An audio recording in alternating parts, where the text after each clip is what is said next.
Good morning.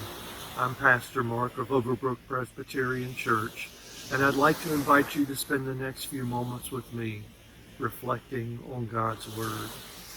Today we're looking at Philippians chapter 1, verses 12 and 13. Now I want you to know, brothers and sisters, that what has happened to me has actually served to advance the gospel. As a result, it has become clear throughout the whole palace guard and to everyone else that I am in chains for Christ.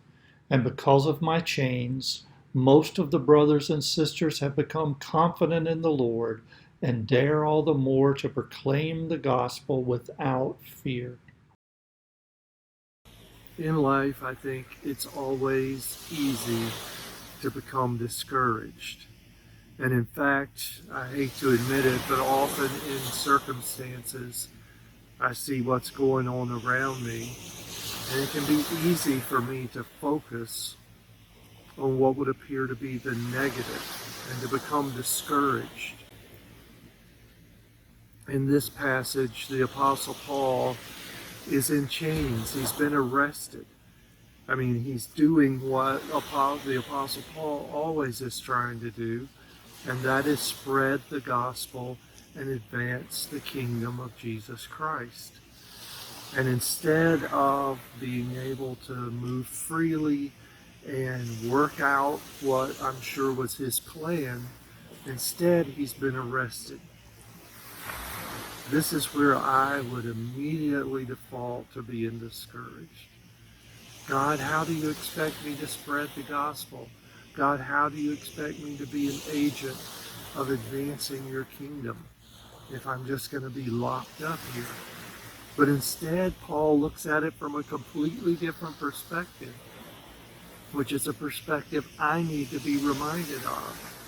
And he says, because he is in chains, that the guards that guard him and those that hold him prisoner know he's not just a prisoner, but he's a prisoner because of his faith and belief in Jesus Christ.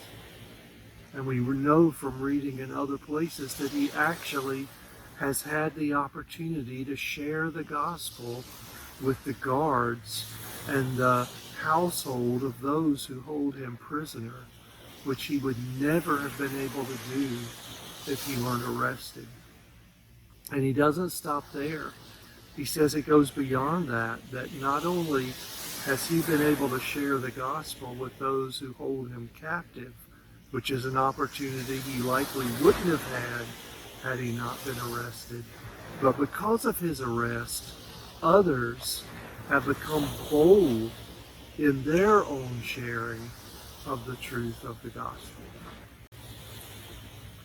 Yes, Paul is in prison, but instead of feeling defeated, he sees God at work, and he finds reason to be optimistic. He finds reason to see the hand of God supporting his ministry and his efforts.